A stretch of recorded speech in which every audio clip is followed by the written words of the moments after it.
A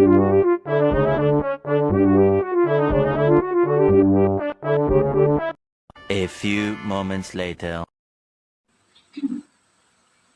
Assalamualaikum warahmatullahi wabarakatuh. Halo semuanya, selamat datang di podcast pertama kita. Pada hari ini kita akan menyelami dunia tata kelola pemerintahan yang baik atau biasa disebut juga dengan good governance. Dalam kesempatan kita kali ini, kita akan mempelajari mengenai prinsip-prinsip utama good governance dan bagaimana implementasinya di Indonesia. Sebelum memulai pembahasan, alangkah baiknya kita memperkenalkan diri terlebih dahulu. Karena seperti apa yang dikatakan pepatah, tak kenal maka tak sayang. Jadi, perkenalkan, Saya Atul Rahmatulisa. dan saya Miratina. Kami mahasiswi semester 6 Prodi PPKN Universitas Sriwijaya. Nah, sekarang kan kakak udah semester 6. Gimana sih perasaan kakak selama menjalani semester 6 sekarang ini? Aduh, pertanyaan yang sulit untuk diutarakan dengan kata-kata. Intinya, jalani aja dan terus semangat. Dan jangan lupa untuk terus berdoa. Kalau kakak sendiri gimana nih ya? Kalau untuk aku sendiri sih jalan semester 6 ini lebih banyak overthinking sih. Tapi ya tetap dijalani semaksimal mungkin aja. Ya, intinya harus tetap semangat ya Kak, karena bentar lagi kita lulus. Baiklah, langsung saja kita mulai dengan memahami apa itu good governance. Jadi, secara sederhana, good governance itu dapat diartikan sebagai penyelenggaraan pemerintahan yang baik dan bertanggung jawab. Bukan hanya itu loh Kak, jadi good governance itu juga membahas tentang birokrasi yang efisien, transparan, serta tentang menciptakan lingkungan di mana rakyat dapat berpartisipasi dan terlibat dalam proses pengambilan keputusan. Ya, benar sekali. Good governance memiliki beberapa prinsip utama, yaitu yang pertama, transparansi. Semua informasi dan proses pemerintahan harus terbuka dan mudah diakses oleh publik. Yang kedua, akuntabilitas. Penyelenggara pemerintahan harus mempertanggungjawabkan kinerjanya kepada rakyat. Yang ketiga, responsibilitas. Setiap pihak yang terlibat dalam pemerintahan harus bertanggung jawab atas tugas dan kewajibannya.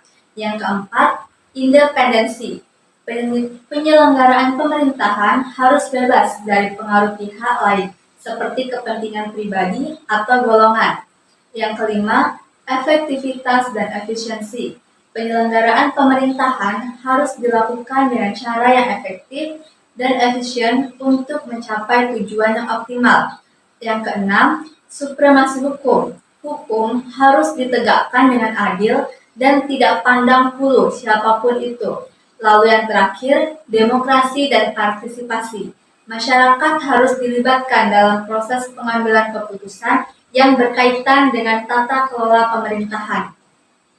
Nah, prinsip-prinsip ini terdengar sangat ideal kan Kak? Namun, bagaimana pendapat Kakak mengenai implementasinya di Indonesia? Menurut pandangan saya sih ya, implementasi good governance di Indonesia ini masih terbilang masih dalam tahap berkembang. Jadi ada beberapa tantangan yang dihadapi dalam penerapannya atau implementasinya itu sendiri. Yang pertama yaitu kurangnya kesadaran masyarakat, di mana masyarakat ini belum memahami pentingnya good governance dan bagaimana mereka dapat berpartisipasi dalam mewujudkannya. Yang kedua yaitu lemahnya penegakan hukum. Nah, di mana di sini tuh masih banyak para pemerintah yang menyalahgunakan wewenangnya, masih banyak kasus-kasus korupsi yang terjadi di Indonesia itu sendiri, sehingga hal ini menghambat implementasi good governance.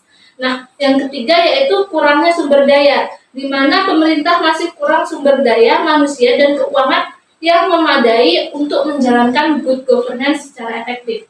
Yang keempat yaitu kurangnya budaya partisipasi, di mana masyarakat masih belum terbiasa untuk berpartisipasi atau terlibat aktif dalam pengambilan keputusan yang berkaitan dengan good governance dan untuk kepentingan mereka seperti itu.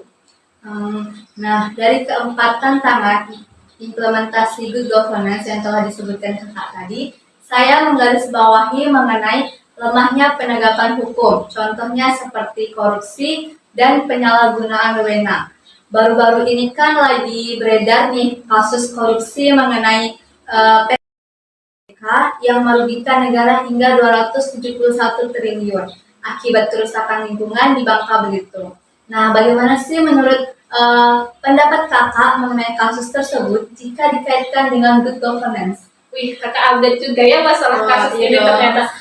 Oke, jadi kita bahas dulu ya. Kalau menurut pandangan saya sendiri, yang pertama yaitu terkait dengan prinsip akuntabilitas. Nah, di sini tuh kalau dikaitkan dengan kasus itu, kurangnya akuntabilitas dari PT sendiri, di mana perusahaan itu tidak transparan dalam pengelolaan keuangan dan lingkungan sehingga sulit bagi publik untuk mengetahui dan mengawasi kegiatan perusahaan. Yang kedua yaitu lemahnya pengawasan oleh pemerintah, di mana Kementerian Lingkungan dan Kehutanan serta BUMN tidak melakukan pengawasan yang memadai terhadap kegiatan yang dijalankan oleh PT sendiri. Yang kedua yaitu berkaitan dengan prinsip responsivitas, di mana kurangnya responsivitas PT Timah terhadap keluhan masyarakat. Masyarakat Bangka Belitung itu sendiri telah lama mengeluh kerusakan lingkungan akibat penambangan timah oleh sendiri. Nah, yang kedua yaitu kurangnya responsivitas pemerintah terhadap aspirasi masyarakat, di mana pemerintah belum menunjukkan keseriusan dalam menyelesaikan kasus ini dan melindungi masyarakat Bangka Belitung dari kerusakan lingkungan.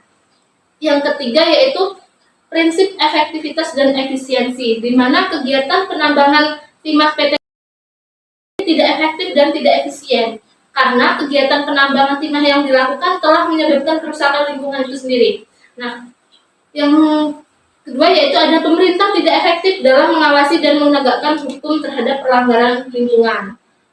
Terus berkaitan dengan prinsip berkeadilan dan kesetaraan, di mana masyarakat Bangka Belitung ini tentunya dirugikan yang sangat besar akan kerusakan lingkungan dari yang telah dilakukan oleh sendiri.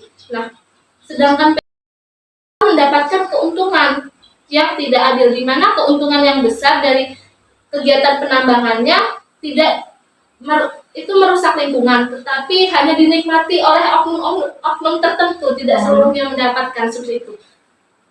Mungkin itu pandangan saya. Jadi kasus ini tuh emang benar menunjukkan bahwa prinsip-prinsip good governance itu masih lemah ya kak ya?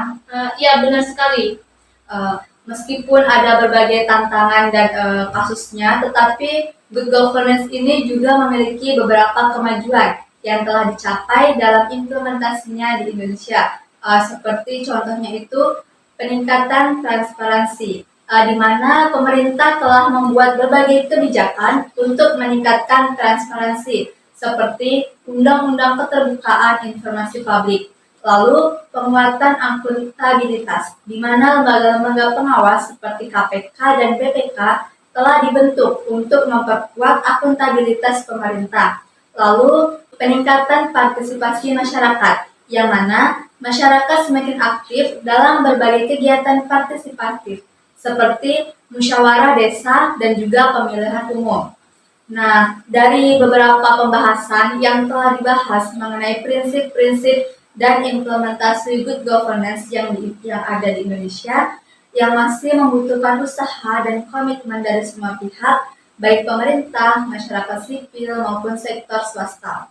Mungkin kita semua dapat berkontribusi nih dalam mewujudkan good governance dengan cara yang pertama yaitu meningkatkan kesadaran masyarakat tentang pentingnya good governance. Yang kedua, menuntut transparansi dan akuntabilitas dari pemerintah. Yang ketiga, berpartisipasi aktif dalam proses pengambilan keputusan. Yang keempat, mengawasi kinerja pemerintah dan melaporkan setiap tindakan korupsi atas penyimpangan. Nah, marilah kita bersama-sama, khususnya kita sebagai mahasiswa ini, untuk lebih adil, sejahtera, dan demokratis melalui good governance. Sekian podcast mengenai prinsip-prinsip good governance dan implementasinya di Indonesia. Semoga podcast kita ini bermanfaat untuk kita semua. Sampai jumpa di lain waktu. Wassalamualaikum warahmatullahi wabarakatuh.